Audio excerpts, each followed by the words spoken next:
Hello, everyone. Happy Monday.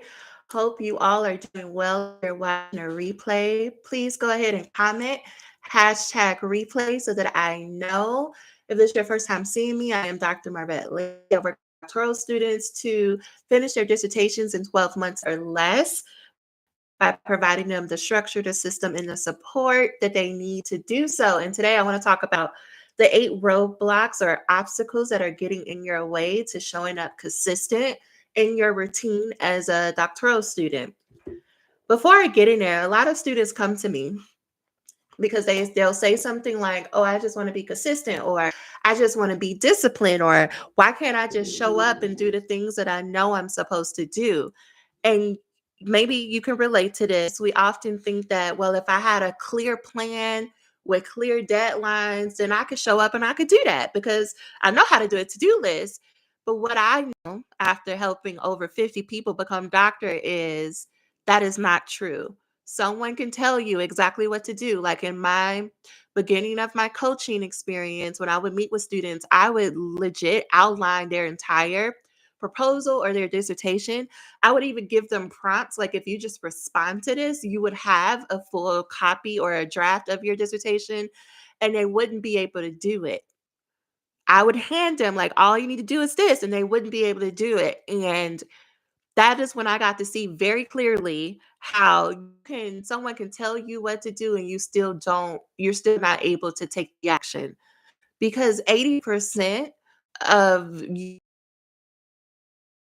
is going to come down to what is happening up here, how well you are recognizing and processing your emotions. It is mindset and emotions. And anyone who tells you differently, I don't know if you want to be listening to them. I don't know if they're the type of person you want to be like because they're most likely walking around with a lot of pent up emotion, aggression that they're just spilling out onto everyone else. And if you would take a step back, you would probably see that. But that's not what this conversation is about. It's about you. So let's get into this list of the 8 obstacles or roadblocks. Number one, you have made your goal more important than the habits that are going to help you become a doctor. You've made the when am I going to finish my dissertation? When am I going to graduate? That becomes more important than the actual habits or the process that it takes to get there. That is a mistake because think about like your goal, your graduation date is the same thing you putting an address into a GPS system, right? So if I was to open up my phone and go to Apple Maps, say I wanted to go to the McDonald's, right? And I put the address of McDonald's in there, I no longer think about only getting to McDonald's. I trust the GPS is going to tell me step by step directions on how to get there. And my focus becomes about what is the current step I'm on and what's going to be the next step. Saying it another way, my focus as a driver is about, okay, am I on the right street according to the GPS? And then when is going to be my next turn that the GPS is going to give me? That's my only focus as a driver. I'm no longer thinking about, well, where is the McDonald's or what is it going to look like? Or am I sure I'm going to get to the McDonald's? No, I trust that the GPS is going to lead me there. This analogy is what I want you to think about. If you're so focused on getting to graduation, you're so focused on finishing your dissertation, you're not focused on, okay, what is the step I need to complete right now? And what is the upcoming step? Because you're focused on the end, you can't focus on what you need to do in this moment. And the only way you get to the end, the only way you get to the other side of the dissertation or graduation is by focusing on the step in front of you. And I just have found that people are focused so much on the goal that they're not a doctor yet, that they're missing. Well, if you would just take these actions and you will repeat it, you will get there faster. So that's number one. Number two, you think you need motivation or you need to feel like it in order to show up and write. You think you need to feel like writing to write. You think you need to feel like reading to read. You think you need to feel like talking to your supervisor in order to go talk to them. You do things every single day that you do not feel like doing. There are so many things that are just habitual in your life, in your daily routine, that you don't consciously have to think about doing. And because you're not consciously thinking about it, you're definitely most likely not motivated to do those things. And here's the truth about motivation. I often say motivation is a lie, but to make that more nuanced, motivation only comes after you do a thing. So after you show up and write, then you will become motivated to write. But if you are waiting for motivation to kick in so you can write, beloved, you're going to be waiting for a very long time. Motivation comes after action. In order to do the thing, you just have to do the thing. And I'm not saying like you just do it. No, you have to decide. You decide that I'm a type of person who's committed to taking these actions, to focusing on the step in front of me so that I can get to the end goal. Because I know that motivation will come afterwards. But when you think that you need to get yourself inspired and like boosted up, you will never take action. You will be stuck in place. So that's number two. Number three.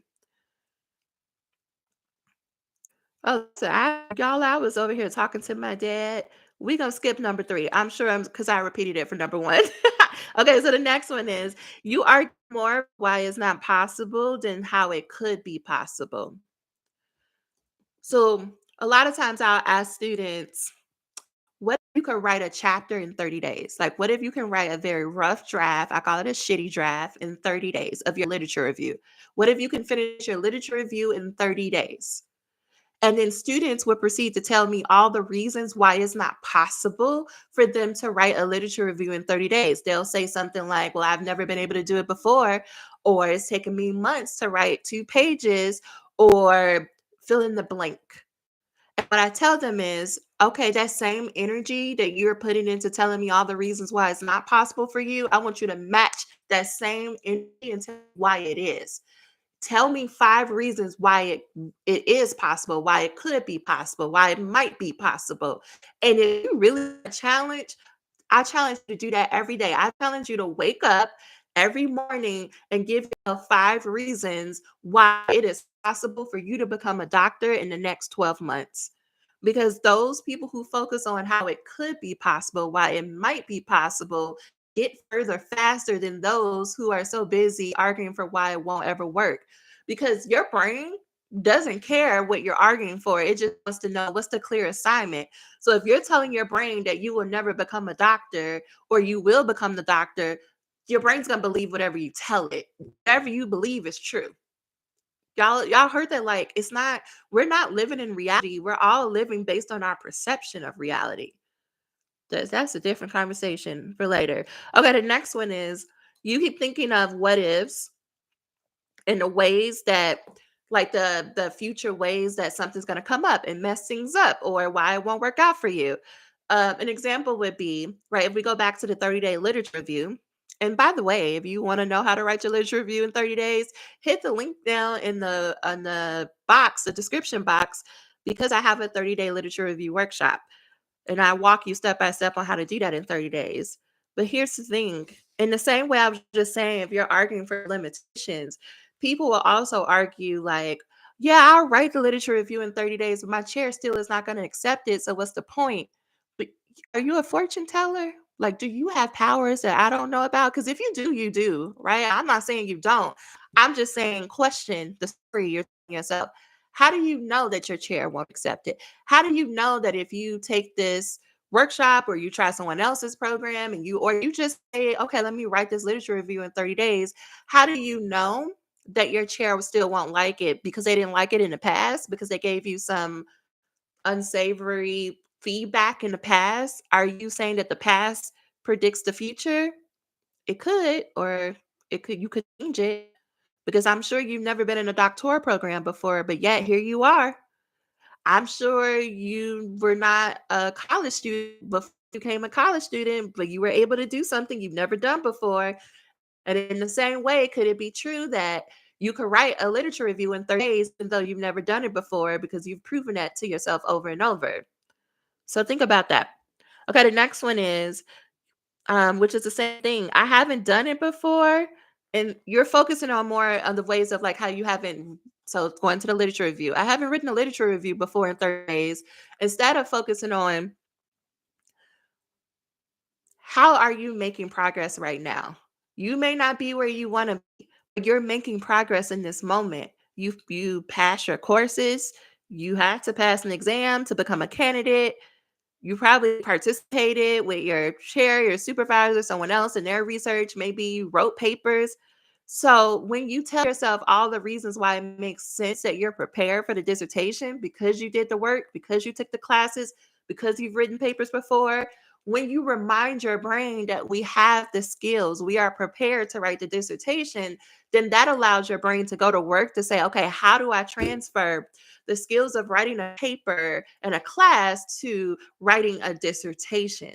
But if you're not training your brain to look for that, instead, you're only focusing on all the ways it's not going to work or all the reasons why you're not qualified, your brain is just going to go to work to proving that true over and over and over. And that's how we get caught in a cycle.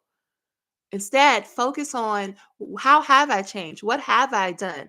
How am I prepared to move forward? Y'all let me know in the chat and in the comments if you're watching the replay. What's standing out to you? Don't leave me over here by myself like you're not relating to this because you are. Come put it in the comments. You think you're confused and overwhelmed when you're really scared. I often say confusion, being overwhelmed, procrastination, perfectionism are all excuses. They're like you're indulging in your emotions. You just want to feel that way. And I don't say that like if you just think positive, everything will change. No, because the answer to all of those things is just taking action. If you no longer want to be overwhelmed or confused, take a action, any action. Because clarity comes from action. Have you ever heard that before? Clarity comes from action. So if you just allow yourself to just write a shitty paragraph, which is what I tell students to write all the time, just write a shitty paragraph or go read an article or go edit the last thing that you've written. When you get into action, another step is going to reveal itself. You're going to get clear on how you want to say a thing or how you want to talk about a thing, how you want to write about a thing. You cannot do that in your head, stuck in place, trying to plan things out on your spreadsheet. Eventually, you're going to have to take action. If you don't want to be overwhelmed, if you don't want to be confused, if you don't want to keep procrastinating or getting bogged down by perfectionism, take action.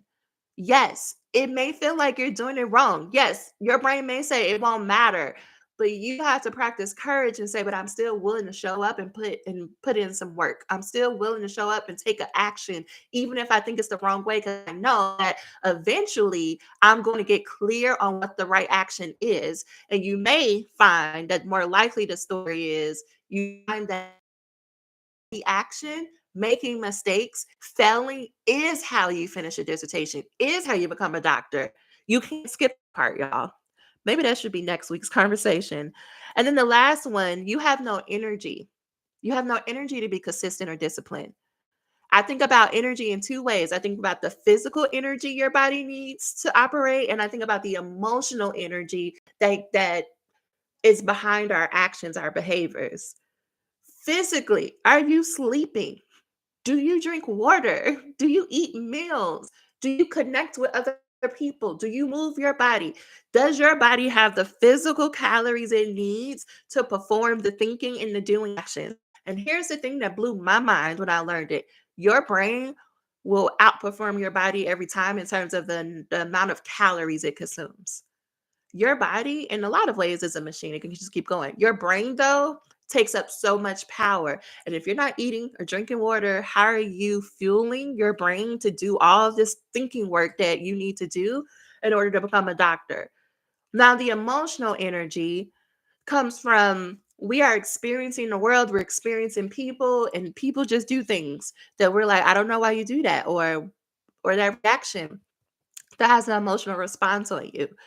And if you live in an environment or you're around people or you never really slow down long enough or have the skill set to say, well, right now I'm feeling really exhausted. Why? Right now, I think I'm lacking motivation. Why?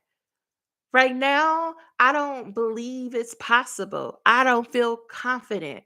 I don't feel certain. Why? And who is helping you to process that?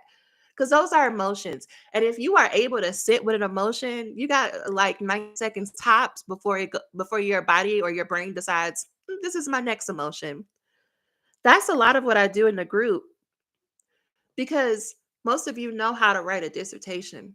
Most of you know how to make a plan. You've been to 50, 11 webinars on time management. That's not your issue. The skill that you need practice is like you're building your emotional capacity for this process and for becoming a doctor. Do you have the emotional capacity to do the work? And how you know if you have the emotional capacity is that you don't get tripped up by thinking you need motivation to do something. You need to feel like it, or you need people to validate you, or you need people to say certain things. That becomes less of a concern, and it becomes more about, how do I build momentum? I can't do the big thing, but can I do this one little thing? Yeah, I don't really connect with the people in my program, but I got this community over here that I connect with. That's how you get yourself over there.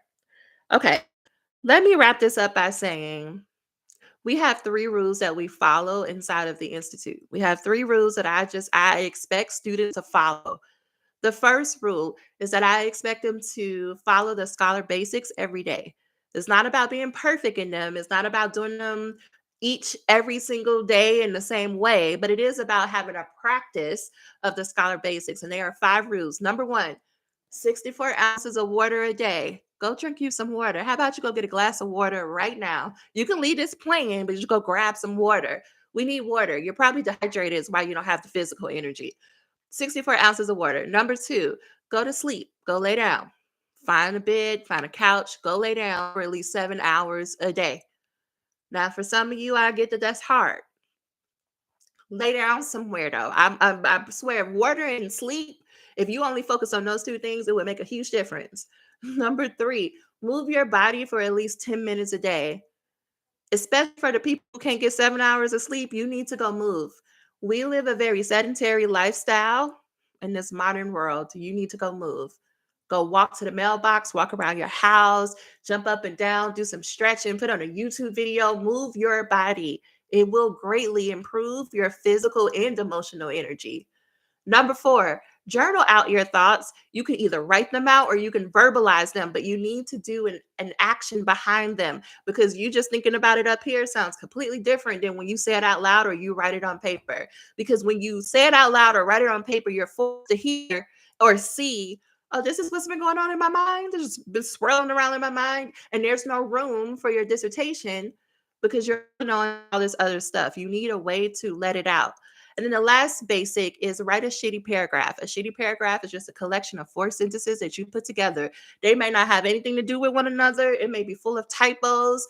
It might be a grocery list. It doesn't matter. It is about the habit of writing a shitty paragraph a day that we're more concerned with than we are about, did you put the perfect word and perfect sentences together? So if you do those five things, you would see a huge difference in just how you show up into this process. If you wrote a shitty paragraph every single day and you did nothing else, wouldn't you be further along in your process than doing nothing? So, something to think about. So, that's every day. Every week on Sundays, we evaluate what's working for us, what's not working for us, and what was the plan we had the past 7 days. And using that information, we create a new weekly plan for the next 7 days. A lot of you know how to make a plan. You know how to make a to-do list. You know all the apps. You're on Asana. You're on Hello Monday. What's all the other apps, like project management apps? You know how to do that, but you don't even know if it's working for you. And so you just keep showing up, doing the same thing over and over, making the same plan, right? Just transferring the same to-do list items to the next one, not realizing it's not working for you. Or maybe aspects of it is working for you. You're not clear on what that is because you haven't necessarily evaluated it. The reason why we start planning our planning process with evaluation is because the more that you know what works for you, the more you can do those things, the faster you can go, the more you can produce in terms of your dissertation, the more consistent you're likely to be, the more disciplined you're likely to be. But if you don't know what works, you keep just following every new hack and system that someone gives you, and then you wonder why you're so confused or overwhelmed. It's because you're listening to too many people. But instead, when you know, well, this works for me. Like, for instance, I know that if I'm gonna come here to work, I gotta have shoes on. Okay, the ADHD thing is real. I need shoes. And if I'm really having a hard time, I'm looking around for it. I gotta have my noise canceling headphones. You see them over here in the back? Those two things work for me, especially when I'm like, "Ooh, I don't even feel like it's for real right now." Shoes and headphones. I need a dedicated workspace. When it's something that's really tedious that I think tedious, like emails, I need to do that with another person. I need to body double. But I wouldn't know these things about myself if I wasn't evaluating constantly what's working for me and what's not working for me. Right? People who are like, "Oh, if you plan," I'm trying to think of an example that's something that people would tell me to do, and I'm like, "That's just not gonna work for me." Like writing every day in the sense of when I hear people say, "I write every day," I see them sitting down for hours writing every day. I don't got that. I got a shitty paragraph for you, and then I gotta move on. Takes me about 10 to 20 minutes to write the shitty paragraph, and then I'm done. I could do that every day. I cannot sit for hours writing every day unless I plan ahead of time, right? So the more that you evaluate what's working for you, the more that you know how to help yourself show up even when you don't feel like it. Now I got distracted, y'all, because I don't really know. Oh, I was on the second point. Okay, so we make a plan every week, we evaluate it, and then we create a plan. And the plan is very simple. I just ask people, what are three things that you could do for the next 7 days that you can guarantee I can achieve those three things? And each thing to take should take you 2 hours or less to complete. Most of you are giving yourself too much. You're setting yourself up to fail because you're giving yourself like, oh, write 3 books in a week. What? That's you might not write it that way, but that's what you mean. Like last night, I was talking to a student and she was like, "Yeah, I'm gonna edit chapter 3 and I'm gonna write chapters 4, 5, 6, and 7." And that was one task for her for the week. I said, How? How? Let's and so we like broke that apart. And I was asking her for one chapter, how long do you think it would take you? And when we got to the end of that exercise, it was going to take her 4 to 5 weeks just to do one chapter. And she had put all of that into one to do list item. Does that make sense what I'm saying? Like what she thought she could do in a week, it was going to take her months to do. But when we are so used to just making to-do lists and we don't have time and space to really tease things out and say, is that really going to work? Or how long will this take? Or do I need the energy to do this? It makes a big difference.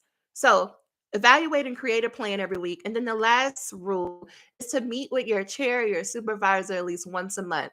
Because it doesn't matter how much you write, how well like you take care of yourself, how much you like communicate with other people, if you want to become a doctor, if you want to have an approved dissertation, you need your chair signature.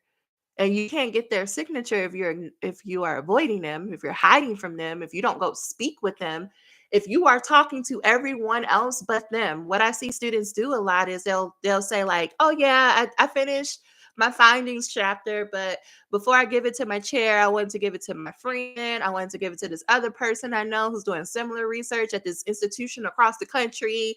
I want to give it to my mentor. I'm going to give it to all these people." And so you go give it to all these people, and it takes weeks for them to review it and to look over it. And then you get their feedback. And then now trying to incorporate their feedback, which takes you an additional probably month or two. And so it's been like 4, 5, 6 months since you've spoken to your chair. And then when you finally go give them the draft and they say, "No, I don't like it, do it over." Now you frustrated and you upset because you like, "Well, I did all this work and I just showed it to all these people and you just gonna tell me to write it over." Yes, because the person whose opinions matter the most is your chair. Had you just spoken to your chair, had you been courageous enough to just give the draft to your chair, you could have avoided all that extra work that you gave yourself. And you could have gave it to the person whose expectations matter the most and let them tell you what to do. Yeah, it's great that you want to like use people to help you in terms of your mentor, your friend, the other person in the program, but their way, their philosophy of research, their way of approaching writing may be completely opposite than your chairs. And you would know that because you're not meeting with them. Now, I'm not saying you need to meet with them every day. I'm saying at least once a month, you either meet with them face to face on Zoom or you write an email and you say, "Hey, this is what I'm working on. This is what's going well for me. Here are the places where I'm getting stuck. Here are the questions that I have. Here's how I think you can help me. Here's my very shitty draft that I've been working on. Here you go." And whether they respond or not, because this is important for some of you, whether they respond or not, they've been updated. You're giving them plenty of opportunity to guide you on this process. Oh, it's only when they don't respond, let's say after 3 months, 2 or 3 months, if they don't respond, then you wanna go to your friend and your mentor and reach out to the rest of your community. but you need to begin with your chair. But for most of you, for 99% of you, your chair has been waiting to figure out how to help you. Your chair has been desperately like, when are they going to send me something? But they're trying to give you your space. They're trying to be respectful of your process. And they also have a view of, yeah, doc students are just going to take a minute before they start getting going on their dissertation. Most faculty approach advising students as, yep, you got to like play around with the literature. You got to switch your topics 20 million times. You got to procrastinate before you start writing. And so that's why they're not really pressing you, because they know typically a student will go through that. Or the other thing that I see is that you show up so capable, you're always on top of it. You seem like you are good to go. You don't need help. So they don't know how to help you because you seem so capable. They can't see, because it's not clearly being communicated or expressed. They can't see that you are drowning and you really need help, because you show up in a way that's like, nope, I got it. No, you don't need to help me. Nope. I want you to go help students who are more deserving. But all that is doing is leaving you out. And that's another topic. Okay, y'all, before I get too carried away, let me go. Let me know if you have questions about this. Hey, y'all, thank you for the being here in the comments. Let me know what questions you have about this. Where do you struggle on being disciplined and consistent in this process? And which things stood out from today's conversation for you? I will be back next Monday, but you can also follow me on Instagram. I'll be live on Thursday at noon at qual_scholars. And I hope that you subscribe and stick around. Okay, let me go fix lunch, and I will talk to y'all later. Bye, y'all.